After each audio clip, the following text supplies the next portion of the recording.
You ready? What's up, peeps? Big Hurt, TJ, we're here at Boxing Inc. University.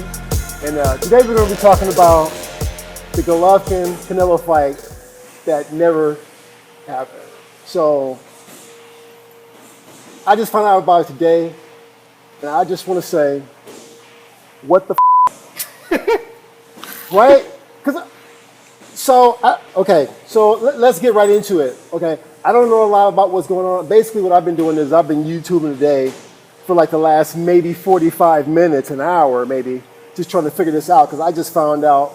So today we bringing in, our kick-ass instructor who actually whooped my ass, Jay, and he's got some information. So, boy Chris, going to give some expertise as to and try to give us some type of guidance as to what might have happened to make this go the way that it did. Okay, well, Canelo, he wants to call his own shots in the sense that Oscar and Canelo both want to see this fight happen within 2017 or 2018. They really wanted to see it this year because they wanted it to marinate, kind of like the Manny Pacquiao-Floyd Mayweather fight. Right. So with the WBC saying that we'll strip you of your title if you don't meet the requirements within 15 days after the fight, right. That kind of would lead to that. Also, it was a weight issue, I believe. Canelo was consistently saying that he wanted to fight Triple G at 155. 155 and Triple G is what, 160? Well, the WC middleweight belt is 160. Right. So you can't call it catch weight on a middleweight belt. Right, exactly. So exactly. Hey, this is what the requirements are for this belt. It's 160, but you want to change it. So, it's a lot of different stuff that's out there that I've been hearing. So one, I've been hearing that they didn't like working with his promoter, Tom Loeffler. Didn't like working with him, which is, I'm just like, you knew in December. Yeah, because Canelo and Oscar, they went around Triple G already once. Right. Okay. WBC let them skip Triple G because Triple G was a mandatory fighter, said Sergio Martinez was a WBC world champion. Right. But obviously he went and fought Cotto won, and then Cotto skipped Triple G, and then he fought Canelo. Canelo beat Cotto, and then WBC allowed him to fight Amir Khan instead of Triple G was the mandatory. Oh, I thought that he let Amir Khan come in because Amir Khan is a 147 fighter. He's a welterweight. He jumped up 2 weight divisions to fight Canelo. So who is Davis? The last one that Triple G fought. I thought he was the interim. Dominic Wade. I'm sorry. Yes, right. Dominic Wade. I thought was the. He's the mandatory fighter for the IBF. For the IBF, okay. So right now, Triple G has the IBF, the WBA, and now the WBC. Right. The only one he needs is WBA. Right. And Daniel Jacobs has that one.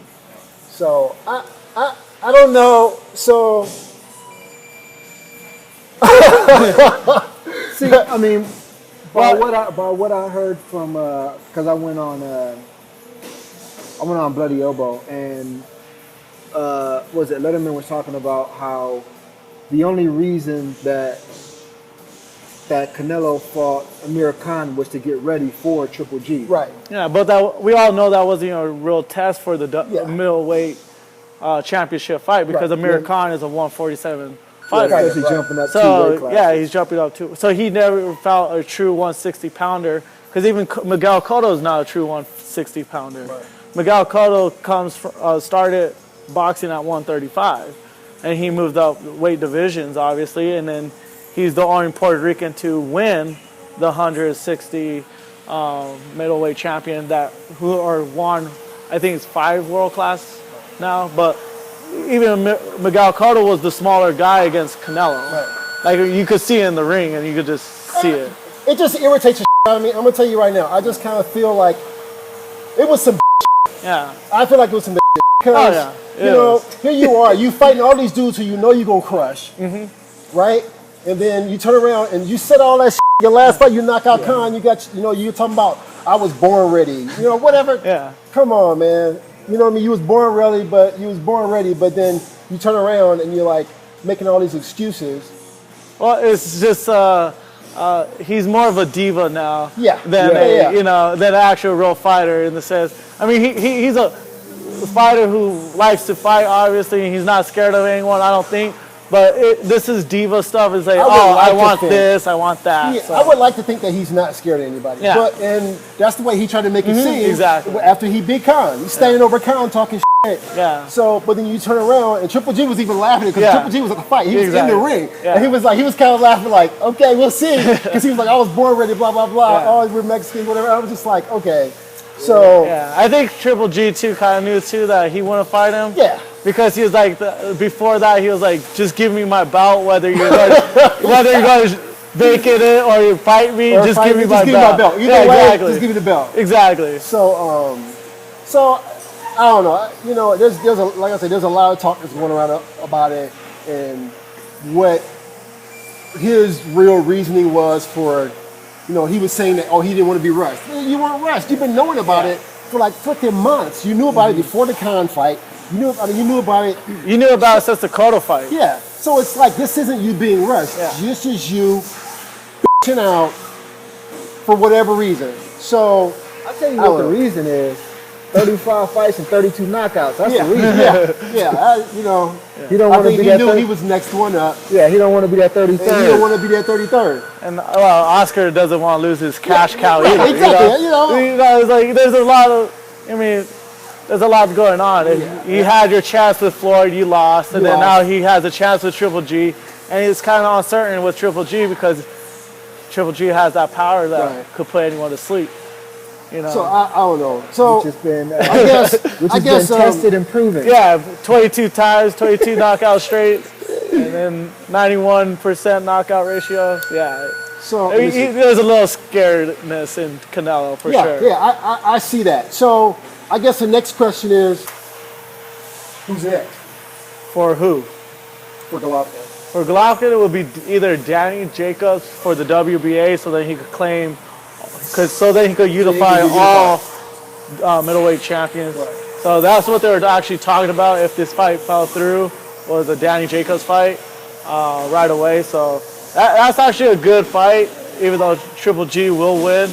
But he's facing another legit middleweight champion, and Danny Jacobs just beat Peter Quillin by knockout, which was impressive. Like, I thought Peter Quillin was going to win. I think most people thought Peter Quillin was going to win that fight. So Danny Jacobs, he does pull some upsets. So that's it would be an interesting fight, but I don't think he has the chin to match up Triple G's power. Yeah. And I saw Triple G, I saw him take some shots. Yeah.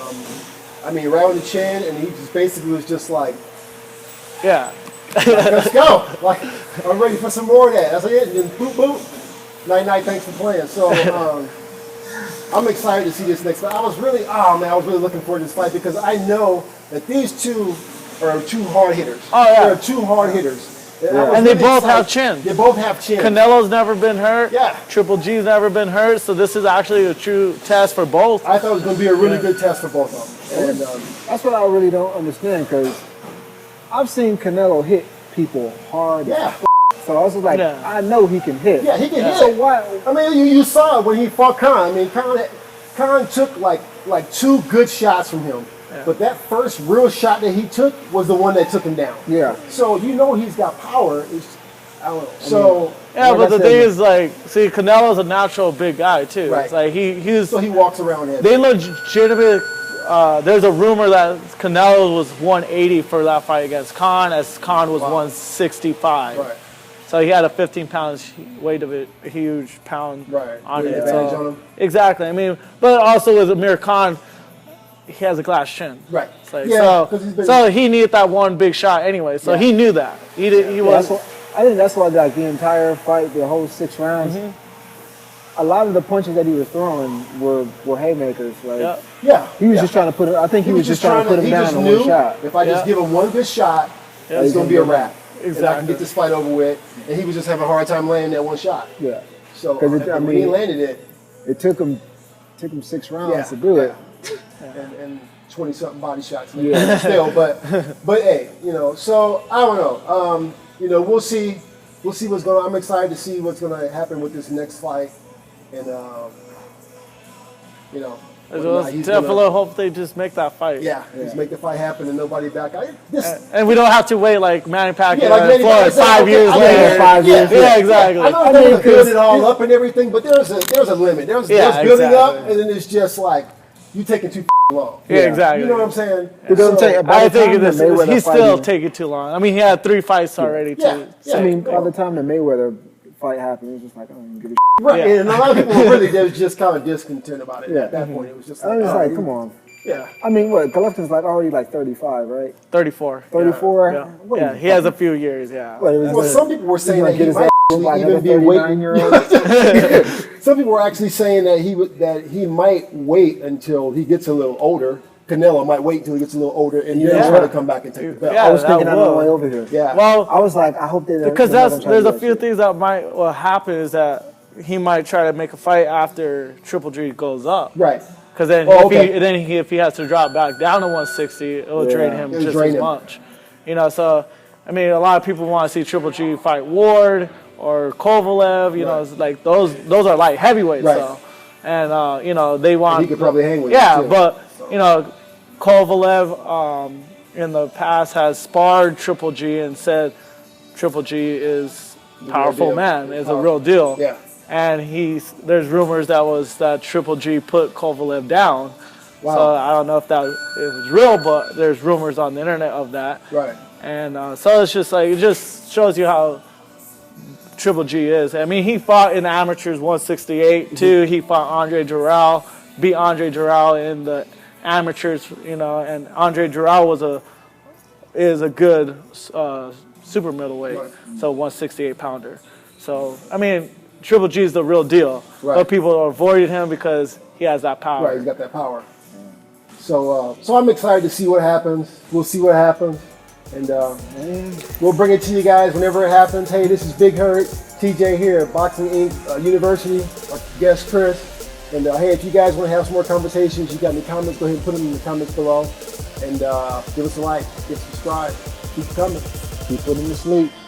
Peace.